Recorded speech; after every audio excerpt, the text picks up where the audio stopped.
Le palais semblait aussi silencieux que les pas des gardes, mais dans l'encadrement des portes, on apercevait des mains qui tiraient les ficelles du destin. Ces mains étaient fines, sèches et prudentes. Elles maniaient rarement l'épée, mais savaient garder le silence.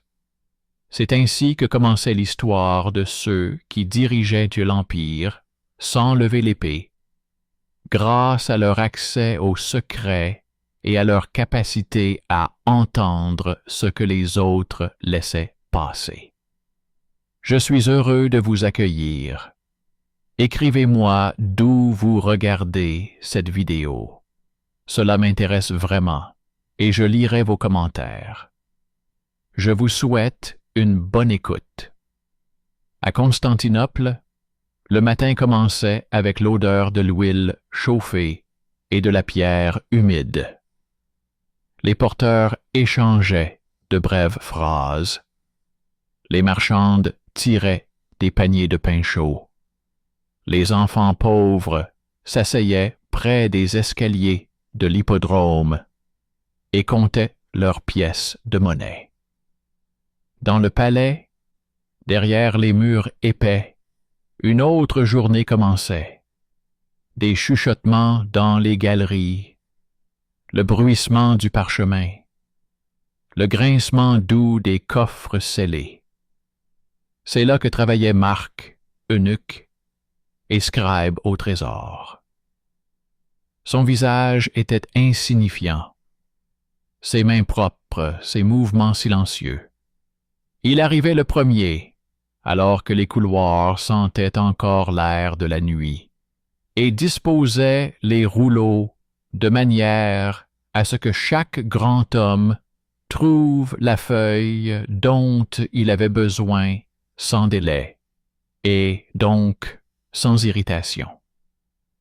Marc vivait dans le quartier voisin, près de la mer, et louait une chambre chez une veuve fondeuse.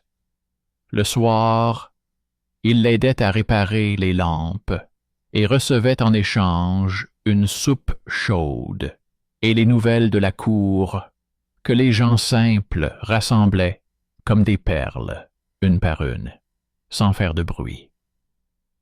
La veuve lui montrait un morceau d'un vieux jeton en bronze avec un oiseau marin, disant qu'il y a de nombreuses années, un voyageur l'avait laissé en gage et avait demandé à ce qu'il soit conservé jusqu'à son retour. Mark écoutait sans se précipiter pour tirer des conclusions.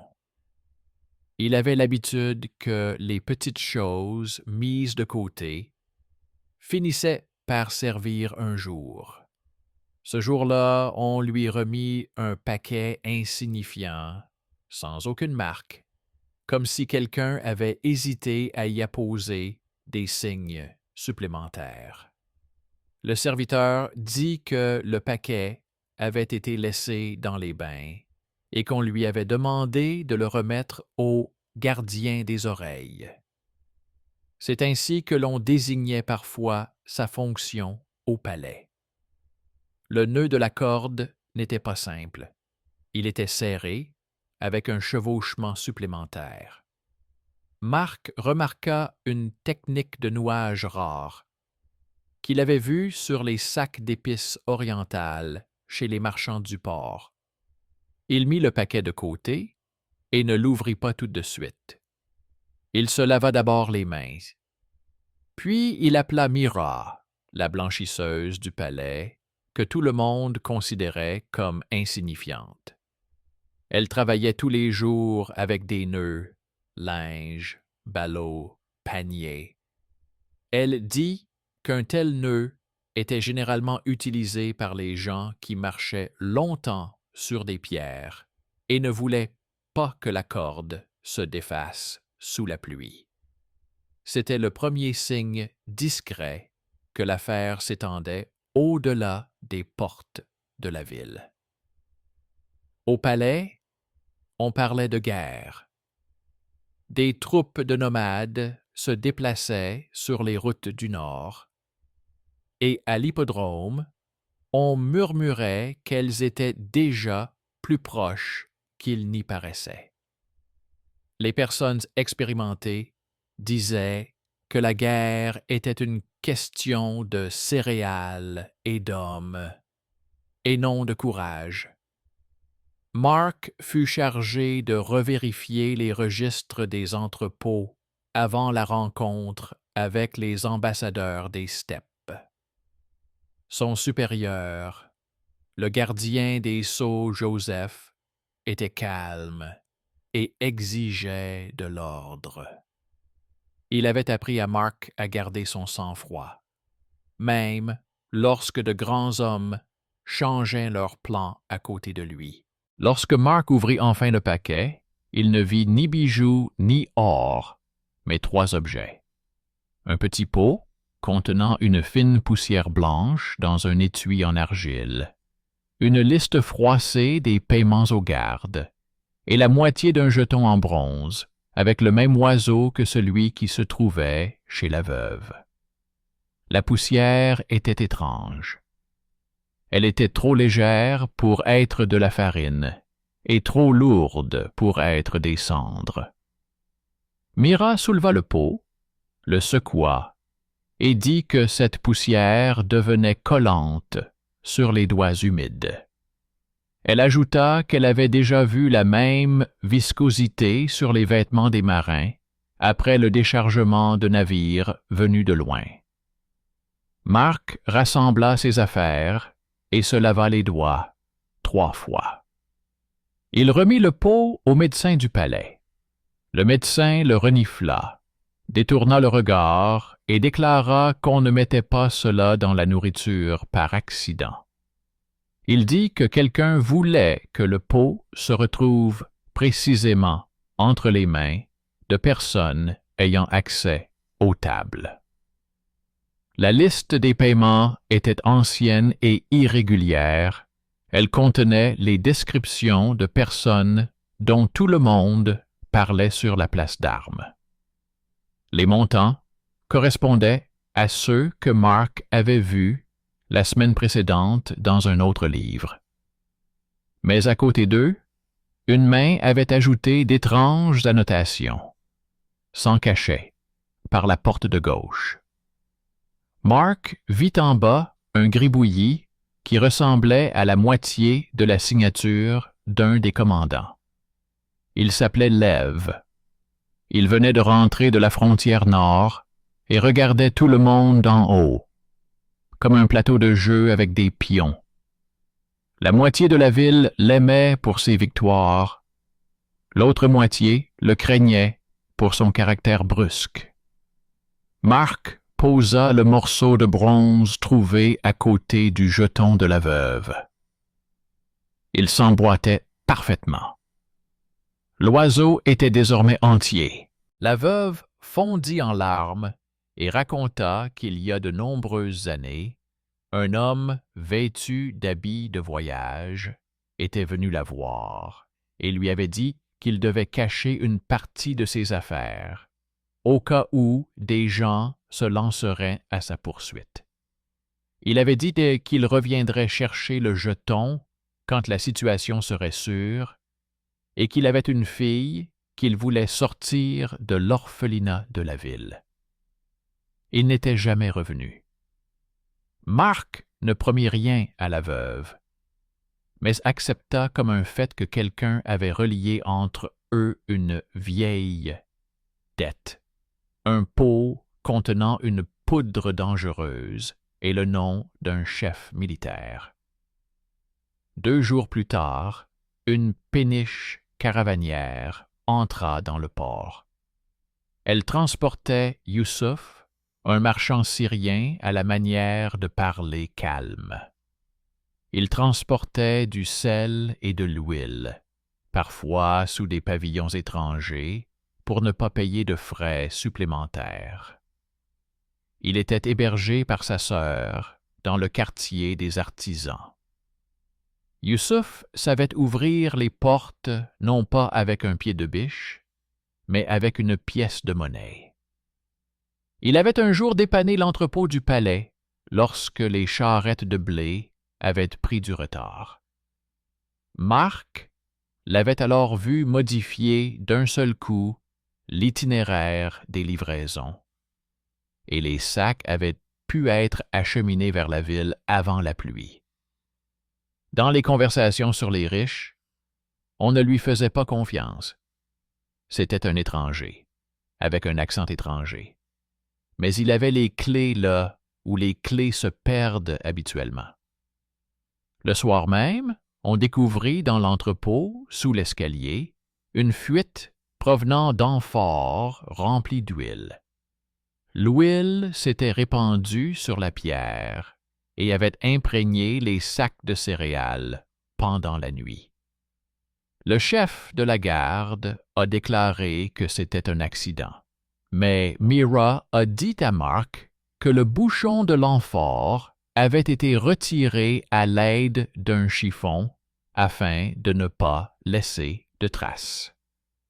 Elle a remarqué que les morceaux de bouchon ne correspondaient pas à ceux qui jonchaient le sol, ce qui signifiait qu'ils avaient été remplacés à l'avance. Elle ne savait pas lire, mais elle voyait avec ses mains. Marc comprit. Quelqu'un avait préparé un malheur, et ce malheur devait expliquer la disparition du grain, c'est-à-dire faire passer Joseph et ses hommes pour les responsables de la famine de la garnison. Une garnison affamée est un mauvais rempart avant la guerre. La nuit, les comptables allumèrent des bougies, et Marc remarqua que le porteur Sava, que tout le monde taquinait à cause de sa boiterie, s'attardait près de la porte où était conservée la correspondance. Sava transportait généralement les paquets en silence et acceptait les moqueries. On le traitait de boiteux et on lui donnait des mauvaises tâches. Cette nuit-là, il cachait dans sa manche une sorte de petite clé qui remplaçait la poignée d'un lourd loquet.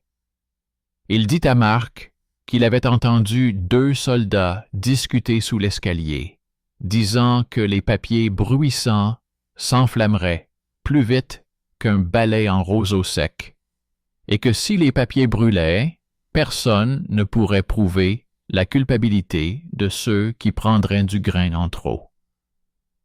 Marc n'en parla pas à Joseph. Il demanda à Savas de ne pas dormir chez lui, mais sur des sacs dans l'atelier de reliure. Ainsi, cette partie du corps si simple, dont tout le monde se moquait, se retrouva là où elle était nécessaire. Le matin, les ambassadeurs des steppes arrivèrent. Ils apportèrent des fourrures, des chevaux et des paroles courtes, comme le veut la coutume, sur la paix selon leurs conditions. Le même jour, des gens venus d'un lointain royaume oriental arrivèrent au marché de la ville basse. Avec eux se trouvait le eunuque Liang, un homme au dos droit et à la cicatrice claire sous l'oreille. Il conduisait une caravane chargée de soie et de documents. Il s'exprimait par l'intermédiaire d'interprètes, mais comprenait instantanément les contes. L'or ne l'intéressait pas. Il a déclaré par l'intermédiaire d'un traducteur que son souverain ne voulait pas entendre de chansons, mais voir des accords fiables précisant qui ouvrait la route, à qui, où et pourquoi. Il a ajouté que si les routes étaient ouvertes, les guerres occidentales seraient moins coûteuses. Joseph regarda les rouleaux du fonctionnaire oriental et demanda à Marc de l'aider à vérifier les signes. Lian était peu loquace. Il examina longuement les sceaux, comme si chaque bulle de cire cachait une pensée. Il déclara par l'intermédiaire de son interprète qu'il avait entendu parler de Léon et ajouta que les victoires rapides coûtaient cher, mais que les routes lentes étaient rentables.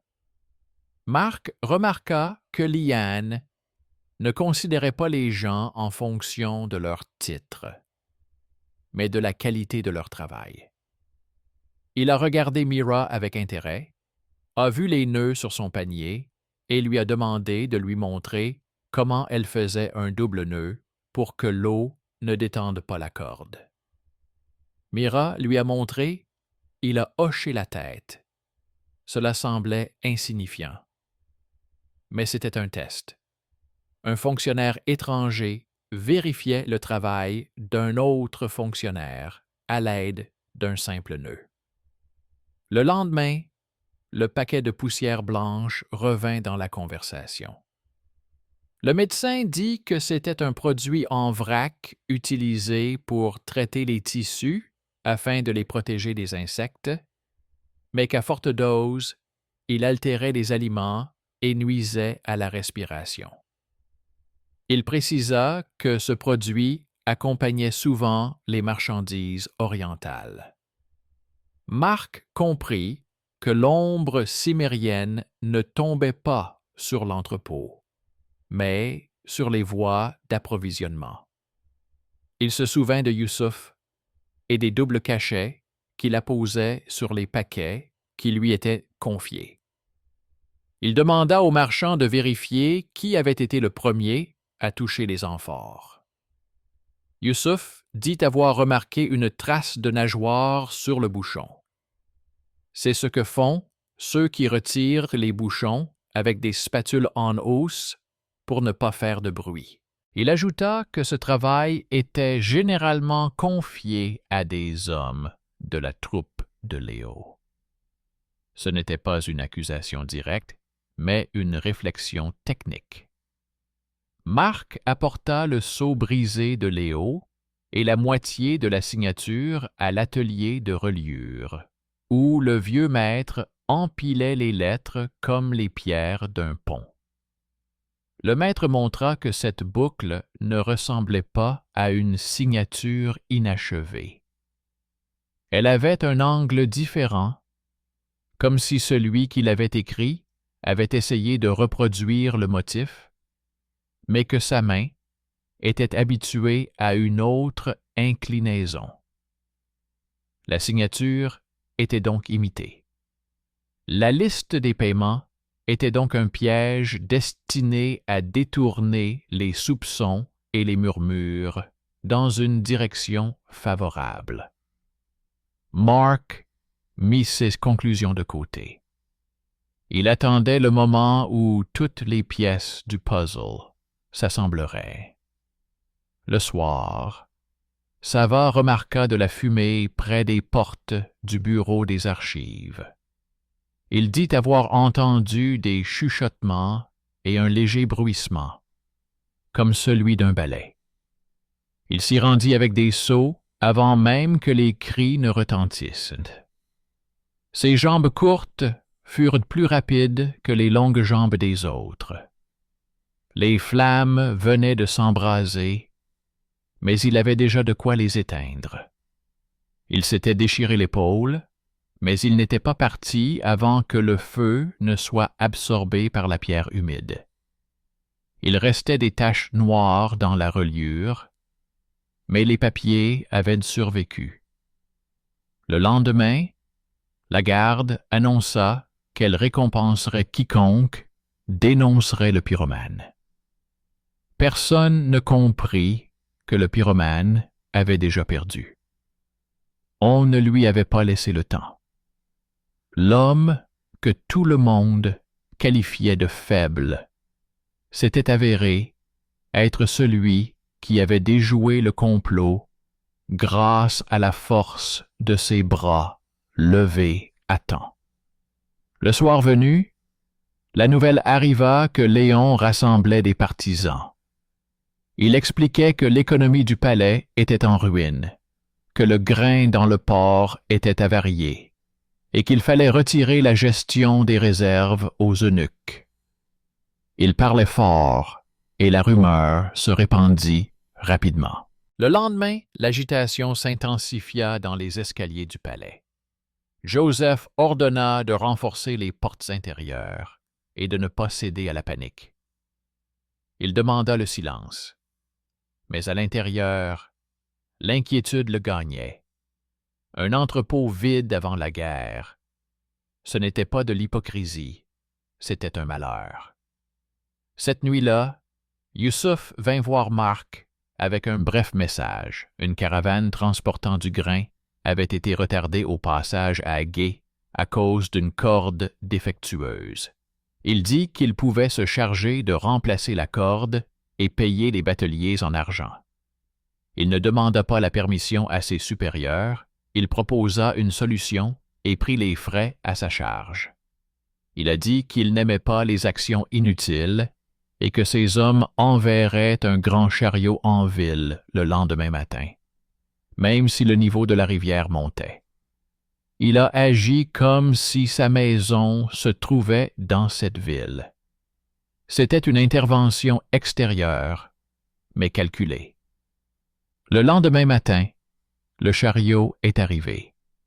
Cela a suffi pour que la garnison reste calme jusqu'à la nuit. Et la nuit décide parfois de l'issue de 3 mois. Pendant ce temps, Liang, avec ses rouleaux orientaux, attendait la réaction à son projet de route. Il proposait de reconnaître les anciens passages à travers les routes de montagne comme exempt de droits de douane pour les personnes portant ces sceaux. En échange, il promettait de faire en sorte que les steppes gardent leurs chevaux à distance et vendent leur viande à un prix fixe. Il ne cherchait pas à convaincre. Il présentait un plan qui convenait à ceux qui calculaient. Joseph comprenait qu'un tel plan affaiblissait Lvov, car la route est plus désirable que l'épée. Mais Joseph n'aimait pas les alliances vaines.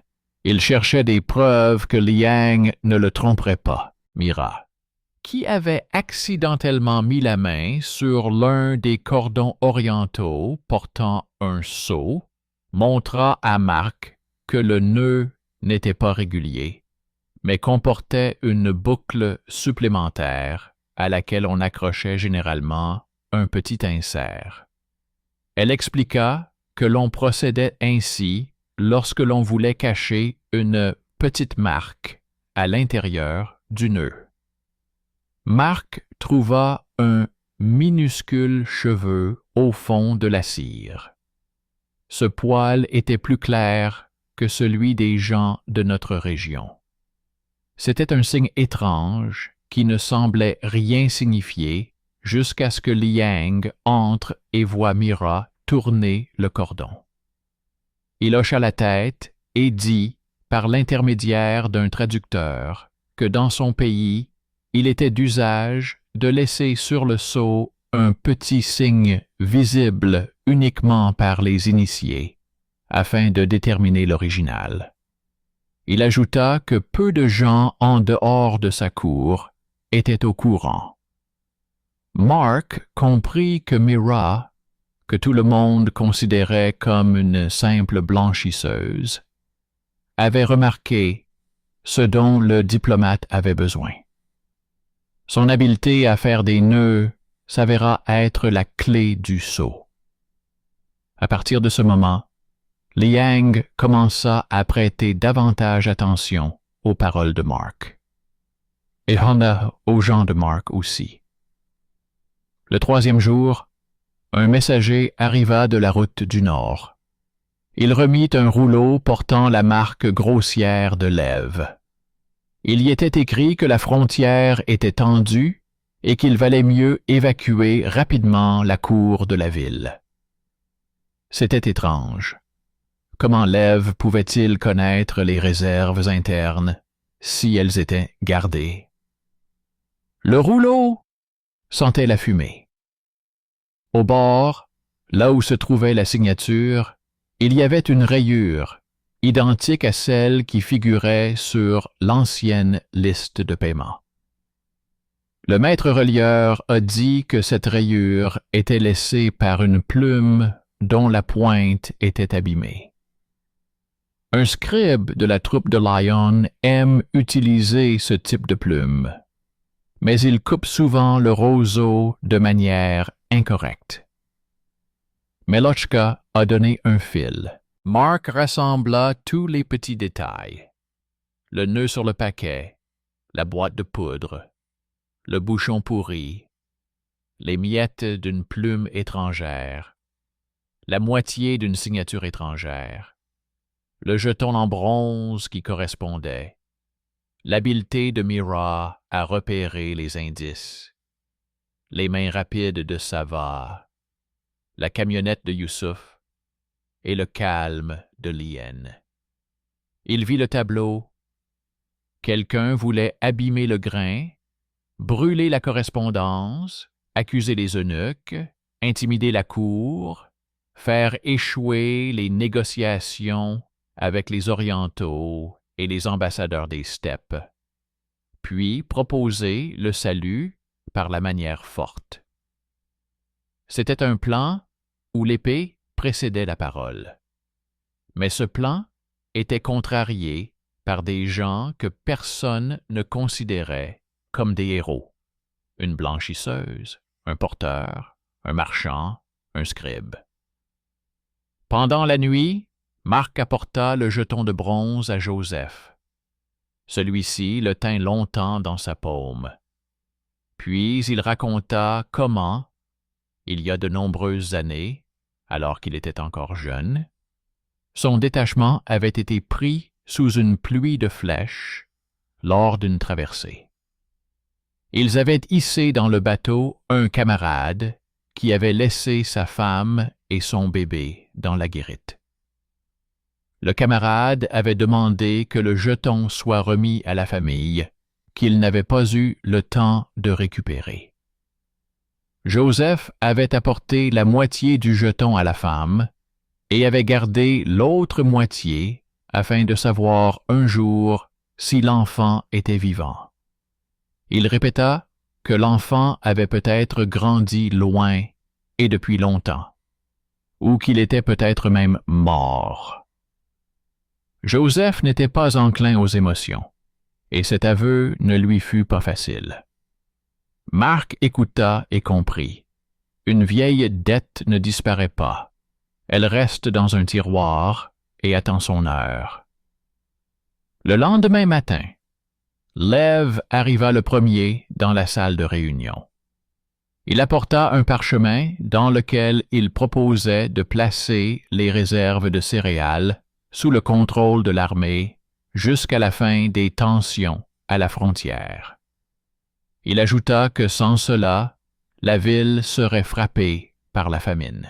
Il dit également qu'il avait entendu parler de la vente de soie sans autorisation et que les eunuques avaient déshonoré la cour par leur commerce. Son discours était bien ficelé. Au moment opportun, Liang entra dans la salle et posa son rouleau scellé sur la table. Il a déclaré par l'intermédiaire d'un traducteur que son rouleau indiquait le nombre de passages et la composition des caravanes, et que chaque chiffre était certifié par un sceau avec un signe de sécurité. Il a demandé à l'inspecteur des sceaux de la cour de confirmer que les signes étaient authentiques. Joseph a fait signe à Mira. Elle n'était pas inspectrice, mais il lui a donné le droit de soulever le cordon et de montrer la boucle. Liang accepta calmement. Mira montra la petite boucle et le fin cheveu. Tout le monde vit que les marques orientales étaient authentiques. Lev sourit, mais ne contesta pas. Il comprit qu'il n'était plus possible de qualifier les rouleaux orientaux de faux. Après la pause, Youssouf entra avec la liste des caravanes qui arriveraient en ville dans les 2 semaines si les sentiers de montagne étaient ouverts. Il a déclaré qu'il prendrait le risque de s'approvisionner si le rouleau de liane était signé. Il a rappelé que ces hommes avaient déjà sauvé l'entrepôt une fois. Il n'a pas demandé de récompense. Il a demandé une règle. Son intervention a été un argument décisif pour ceux qui avaient l'habitude de compter en sacs et en jours. Avant la signature, un garde s'approcha de la table et murmura à Marc qu'un garçon avait été arrêté à la porte nord avec un petit couteau et un rouleau de papier. Sur le rouleau figurait la signature brisée de Lva. Le garçon dit qu'on lui avait ordonné de déposer le rouleau devant la porte du trésor. Il avait reçu la promesse de quelques pièces d'argent s'il ne posait pas de questions. Marc demanda qu'on amène le garçon non pas au poste de garde, mais à l'atelier de reliure. Là, le vieux maître déclara que le rouleau était vide et que la signature avait été faite de la même main que celle qui avait rédigé la note incendiaire. Les couloirs étaient donc remplis de menaces vaines destinées à renforcer l'impression. Marc apporta le rouleau vide à Joseph et le posa à côté de la demande de Léon concernant le contrôle des stocks. Les deux moitiés du jeton de bronze se trouvaient également à proximité. Joseph demanda qu'on appelle Liane. Celui-ci arriva et vit l'oiseau en bronze. Il le toucha comme s'il s'agissait d'un objet familier. Il dit par l'intermédiaire d'un traducteur que dans leur région, un tel jeton était considéré comme le signe d'un long voyage et qu'un jeton identique appartenait à un homme qui avait autrefois sauvé un petit garçon des flammes près d'un passage à gué sur une route commerciale loin à l'est. Liang retira un fin fil de son cou. Un minuscule morceau de métal y était accroché, non pas la moitié, mais la trace de la moitié, comme une vieille cicatrice sur une pierre. Il dit qu'il le gardait en souvenir de la vie qu'il avait sauvée. Joseph comprit que le petit garçon sauvé lors d'une ancienne incursion avait grandi et était entré dans la salle en tant qu'émissaire de la grande cour. Ce n'était pas une parole ou une fonction qui les liait, mais un acte ancien. Cela ne faisait pas d'eux des parents par le sang, mais les reliait par leurs actes. Leur parenté cachée n'était pas physique, mais résultait d'une dette ancienne, et elle était plus forte que n'importe quel serment. Maintenant, la signature. Liang déclara qu'il signerait le parchemin sur la liberté des routes si la ville confirmait l'honnêteté de ses comptes de stock et retirait l'armée du grain. Il dit qu'alors, la steppe verrait une opportunité de commerce et retirerait ses chevaux du mur, afin de ne pas brûler ce qui lui serait profitable plus tard. Il ajouta qu'une guerre sans profit était un mauvais jeu. Joseph acquiesça. Il se tourna vers Marc. Marc dit que les comptables confirmeraient les chiffres et que les sceaux seraient conservés à 2 endroits, au trésor et à la cour orientale, et que les fils des sceaux seraient décalés d'un tour afin que la falsification puisse être détectée à l'attention. C'était une idée de Mira, et Liang l'apprécia. Lorsque le moment fut venu d'apposer le sceau, Lev présenta son parchemin avec une demande de contrôle. Il espérait que le bruit et la peur pousseraient les dirigeants à accepter sa proposition. Mais Sava s'est approché de la table, l'épaule bandée. Il a posé sur la table un morceau de bois brûlé et a dit qu'il avait vu 2 hommes en cape essayer de mettre le feu au papier. Il a raconté qu'il se tenait là à la demande du scribe. Il a montré une corde brûlée avec un nœud rare, comme celui que fait un homme habitué au sel militaire. Chez l'Ève, les cavaliers avaient l'habitude de serrer les sangles de cette manière pour qu'elles ne grincent pas la nuit. Mira confirma. L'Ève comprit que les petites choses s'additionnaient pour former une chaîne. Il n'avait plus d'issue commode. Joseph proposa à Léon de se retirer de la gestion des stocks et de promettre qu'il n'interviendrait pas dans les comptes avant la fin de la récolte. En échange, la ville ne ferait pas toute une histoire de l'incendie et Léon conserverait son honneur militaire à la frontière. Et ce n'était pas une faveur. C'était une mesure calculée. La frontière avait besoin d'un homme que l'on craignait, mais il devait se tenir là où on le voyait, et non ici où sa main pouvait atteindre l'entrepôt. L'Ève accepta. Il dit qu'il se retirait pour la guerre qui restait à mener. Il comprenait qu'il avait perdu dans la salle sans son épée. Cette défaite était nouvelle pour lui. Le rouleau de Liang fut posé sur la table. Les seaux chauffèrent, la cire fondit doucement. Liang apposa son sceau sculpté, Joseph apposa le sceau impérial de la régente, Marc tendit le fil. Mira tira sur une boucle supplémentaire pour que le fil porte une marque cachée.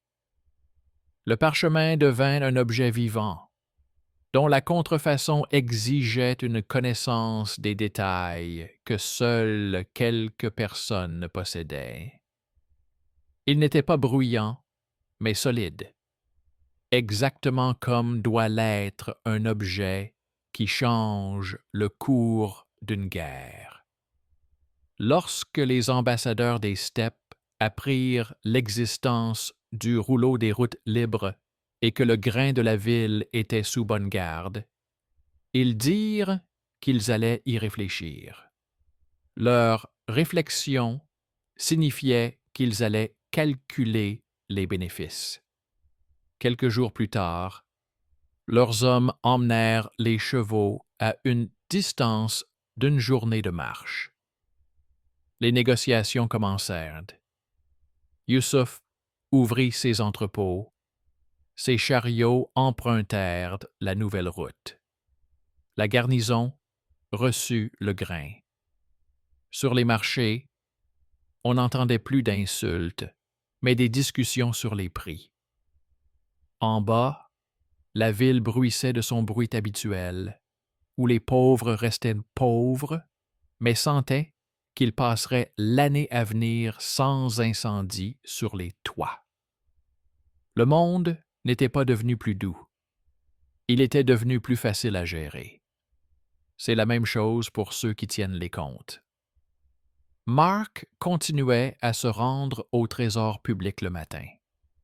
La veuve fondeuse a cessé d'attendre l'inconnu et s'est contentée de conserver l'oiseau de bronze sur une étagère, en souvenir d'un homme dont la bonté s'était manifestée non pas par le sang, mais par l'action. Joseph se mettait plus souvent à traîner dans l'atelier de reliure et à écouter le maître, comme si le papier pouvait mieux protéger qu'un bouclier. Liang partit vers l'est, emportant avec lui le rouleau au seau à double battant. Il emporta également une autre chose, la certitude qu'il y avait dans cette ville des gens capables d'entendre le murmure des faits. Mais le devoir l'appelait. L'Ève n'avait pas oublié sa défaite. Il commença à rassembler à la frontière les personnes qu'il considérait comme ses proches. Il n'essaya pas de brûler à nouveau les cours. Il comprit qu'il y avait trop d'yeux qui regardaient. Il choisit la voie où l'épée avait encore plus de poids. Il a décidé de couper la ligne commerciale près des montagnes afin de frapper la procuration qui avait été fièrement signée sans lui. Il a envoyé un petit groupe et leur a dit que leur mission n'était pas de se battre, mais de semer la peur. Il a dit que la route devait paraître peu sûre. Dans les conversations de ces hommes, on entendait parler de faux brigands, déguisés avec des capes de soldats. C'était une ruse grossière, une improvisation sur un vieux thème. Frapper le nouveau pont non pas avec une hache, mais avec la rumeur. Mira fut la première à remarquer quelque chose d'étrange. Dans la lessive, elle trouva un manteau avec des nœuds que seuls les cavaliers de la brigade de Léo faisaient. Le manteau était taché d'argile de montagne, les manches avaient été raccommodées par une autre main, pressée et malveillante. Elle le montra à Marc. Celui-ci demanda au relieur combien de temps il lui faudrait pour dresser la liste de ceux qui avaient accès au manteau de la brigade de Léo. Le relieur sortit des fiches avec les noms des fournisseurs de tissus. Sur la liste figurait un homme qui avait déjà été signalé dans le registre des primes étranges. Son échoppe se trouvait dans une impasse où les inspecteurs n'aimaient pas se rendre. C'est par l'intermédiaire de cet homme que s'effectuait l'échange de capes contre de l'argent et d'informations contre des conversations d'ivrognes. Youssouf proposa une solution simple. Il dit qu'il organiserait un convoi d'essai avec de la soie sous garde nocturne et sans lanterne bruyante, mais qu'il placerait sa marque, invisible à l'œil nu, à l'intérieur des fibres. Il utilisait depuis longtemps cette marque pour distinguer ses tissus de ceux des autres. Il ajouta que si quelqu'un touchait à la caravane, la marque resterait sur les mains de celui qui l'avait touchée. Il ne révéla pas le secret de la marque. Il donna simplement sa parole que cela serait visible après coup. Une fois de plus, un homme sans titre s'avéra être le porteur de la solution. En traversant le col, la caravane a été confrontée à ce à quoi elle s'attendait. Dans l'obscurité, des couteaux ont brillé, mais le coup n'était pas mortel. Il visait à effrayer. Les adversaires ont coupé 2 sacs, laissé des traces de sabots et sont partis. Le lendemain, les gardes ont trouvé un morceau de tissu et un bout de corde avec un nœud qui n'avait pas été fait par les caravaniers. Youssouf fit tourner la corde entre ses mains et dit que le nœud écrasait les fibres au mauvais endroit, comme le font ceux qui serrent souvent les sangles de leur selle lors de courtes marches. Les hommes de l'Ève étaient pressés. 2 jours plus tard, une poussière claire apparut sur les paumes de l'un des soldats arrêtés dans la ville. Youssouf dit que c'était sa marque, cachée dans les fils. Il n'expliqua pas comment cela fonctionnait. Il se contenta de montrer. Le soldat nia longtemps, puis dit qu'il avait aidé un ami à couper des sacs cette nuit-là. Il donna le nom d'une boutique dans une impasse. Ce n'était pas une bagarre de rue, c'était une enquête minutieuse. Marc apporta à Joseph un registre sur les capes, Mira sur les coutures des manches, Youssouf sur la marque dans les fibres. Le relieur sur les anciennes primes,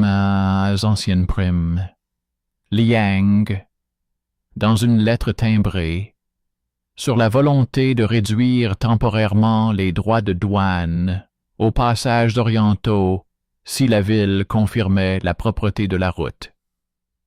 Lev comprit que sa tentative d'ébranler la confiance avait échoué. Il était doué dans les affaires ouvertes, mais perdait là où il fallait compter et faire preuve de patience. Il lui restait soit à se rebeller ouvertement, soit à rester dans les limites. Il choisit la seconde option. Ainsi, les hommes d'épée choisissent parfois l'ombre lorsqu'ils voient que la lumière est tournée de l'autre côté. Pendant ce temps, une autre intrigue se tramait dans la ville, loin des guerres. La veuve fondeuse frappa à la porte du trésor et remit à Joseph une petite boîte en bois. À l'intérieur se trouvait une fine feuille sur laquelle étaient écrites des lignes datant de plusieurs années. La feuille était sèche, mais les lettres étaient encore lisibles. C'était une lettre du voyageur qui avait laissé le jeton en bronze.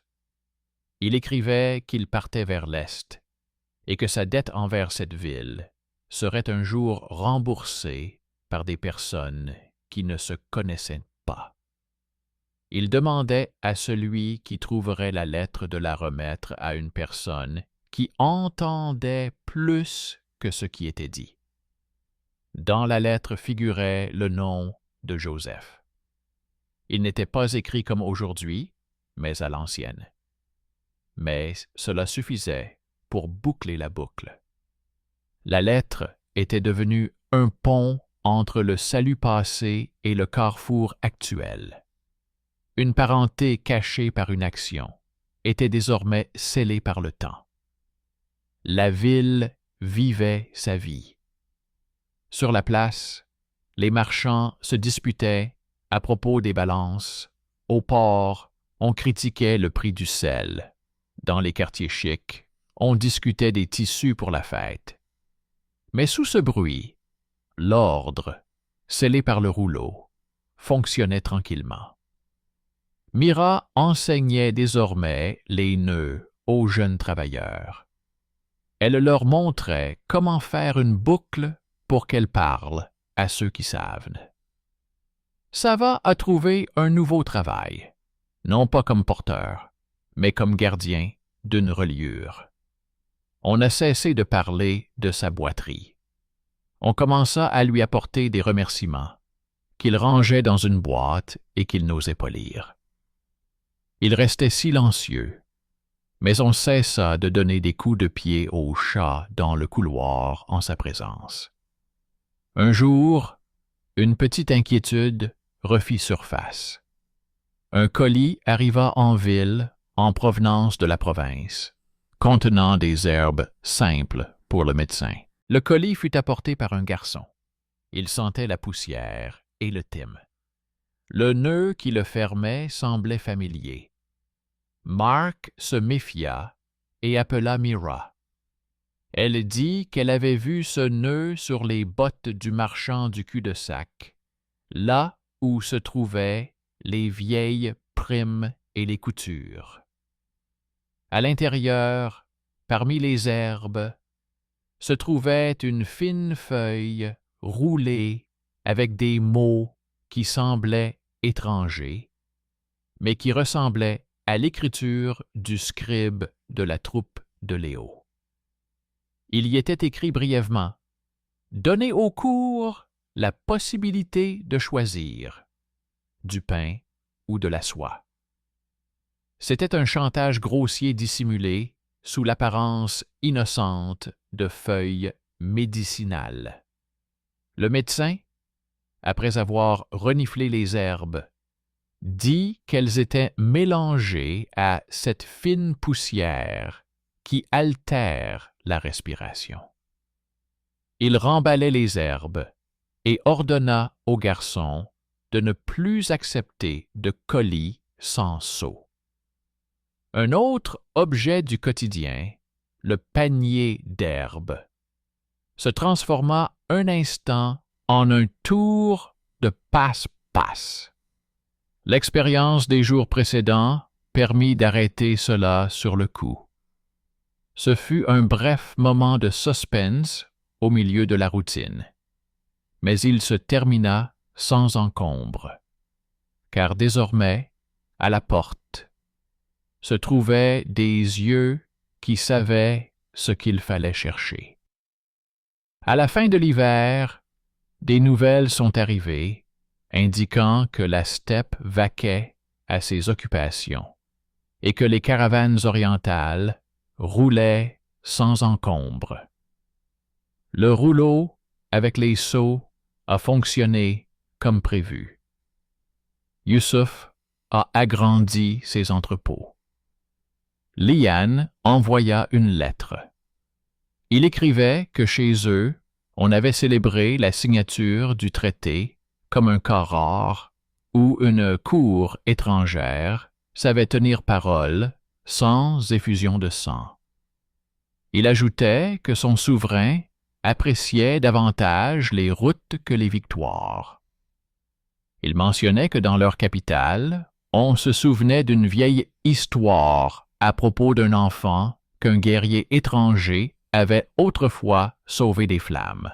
Il écrivait que de telles histoires ne servaient pas à embellir, mais à rappeler que la soie se déchire sous des mains brutales, mais se renforce sous une tension régulière. La lettre avec sa métaphore routière était simple. Elle n'avait rien de poétique. Elle ressemblait à un rapport. Mark ne devint pas un héros lors de la fête. Il n'y eut pas de fête. Il resta le même scribe, d'une précision raisonnable. Il continua à étaler les rouleaux, à noter les signatures irrégulières et à parcourir les textes du bout des doigts. Il aimait que les grands événements soient désormais divisés en petites tâches. Un nœud, remarquer la boucle, un seau, voir le signe, un rouleau, vérifier les mots, un fourgon, le faire partir le matin, voulu. Il comprenait que sa force résidait dans son accès à des endroits tranquilles. Il ne voulait pas d'épée. Il ne savait pas frapper. Il savait tenir. Et cela s'est avéré suffisant pour éviter la guerre. Lev partit définitivement vers le nord. À la frontière, il commença à faire ce qu'il savait faire. Effrayer l'ennemi avec une avalanche de poids. Son nom fut à nouveau prononcé avec respect, mais désormais, ce respect reposait sur le fait qu'il lui restait chez lui quelque chose vers quoi retourner. Il était utile là où il n'était pas nécessaire de savoir observer les nœuds et les seaux. Il devint la lame dans le fourreau de la ville. Mais le fourreau était tenu par ceux qui n'avaient pas de lame. Mira avait dit un jour, rapportant les paroles de Marc, qu'un nœud n'était pas une force, mais un accord. Un nœud tient s'il a été serré honnêtement. Sinon, il se défait au moment le plus inopportun. Cette idée simple résonnait étrangement dans la tête de Marc. Il regardait Sava fermer la reliure pour la nuit, Yusuf compter les sacs, Joseph remettre les seaux en place, Liang inscrire les chiffres dans les lettres, et il pensait qu'ils étaient tous les nœuds d'une même corde. Ils tiennent parce qu'ils n'ont pas été serrés avec le sang d'autrui, mais pour une cause commune. La fin arriva sans fanfare. Un an après la signature du parchemin, des nomades apparurent dans la ville, non pas avec des lances, mais avec des marchandises. Ils amenèrent des chevaux gras et apportèrent de la viande séchée. Ils ne demandèrent pas de chansons, mais des balances précises. Leur chef déclara par l'intermédiaire d'un médiateur que la dernière fois, il avait voulu partir en guerre, mais que son frère lui avait présenté un calcul selon lequel la route était plus rentable. Il dit que, dans son camp, on lisait le parchemin à chaque fois, avant de rassembler la troupe, pour rappeler qu'il existait un moyen de ne pas mourir en vain. Ce fut une victoire silencieuse. Elle n'a pas été immortalisée dans les chansons, mais elle a été immortalisée sur le marché. Et le marché vit parfois plus longtemps que les chansons. Marc, Joseph, Mira, Sava, Youssouf et le lointain Liang ne sont pas devenus des proches. Ils ne s'asseyaient pas à la même table. Leur lien était d'une autre nature. Un vieux jeton, un enfant sauvé, une corde tirée à temps, un seau d'eau nocturne, une marque dans les fils et une signature apposée sur un parchemin. Cette parenté cachée s'est avérée plus forte que les liens du sang de ceux qui aimaient brandir leur épée au soleil. Elle s'est exprimée dans la justice qui n'est pas venue par la grâce des cieux, mais par le choix des hommes. Quelqu'un a décidé de ne pas brûler les papiers, quelqu'un a décidé d'amener le fourgon à temps, quelqu'un a décidé de bien faire le nœud coulant, quelqu'un a décidé de signer sans menace. La justice était simple. Ceux qui voulaient prendre de force ce qu'ils considéraient comme leur appartenant sont restés avec leur épée là où elle devait être, à la frontière. Ceux qui étaient méprisés pour leur boiterie, leur blanchisserie, leur accent étranger ou leur démarche silencieuse se sont avérés être ceux qui ont défendu la ville. Et quand un autre garçon au marché a demandé au vendeur qui étaient ces gens sans épée, le vendeur a répondu par une parabole que c'étaient des gens de nœuds et de sceaux et qu'ils savaient mener la guerre sans même s'approcher des murs. Il a dit que dans cette ville, la guerre se terminait souvent loin, parce qu'ici, on apposait les signatures à temps. Et il a montré à l'enfant le fil fin qui retenait le sceau. L'enfant a hoché la tête, même s'il ne comprenait pas encore grand-chose. Mais un jour, lui aussi comprendra que le fil tient non pas parce qu'il est solide, mais parce qu'on lui a confié le bon nœud. C'est ainsi que s'est terminée cette histoire. Elle ne promettait pas une vie facile. Elle montrait le chemin vers le pouvoir sans épée, à travers les secrets, la diplomatie et la précision. Et un seul rouleau signé a changé le cours de la guerre. Pas en soi, mais parce qu'il était le fruit du travail de personnes invisibles dans les cortèges. On les appelait eunuques, blanchisseuses, porteurs, marchands, relieurs. Ils ne réclamaient pas la gloire, ils réclamaient l'ordre. Et ils ont reçu en récompense quelque chose qui valait plus que de l'argent. Un temps sans incendie et une route sans embuscade.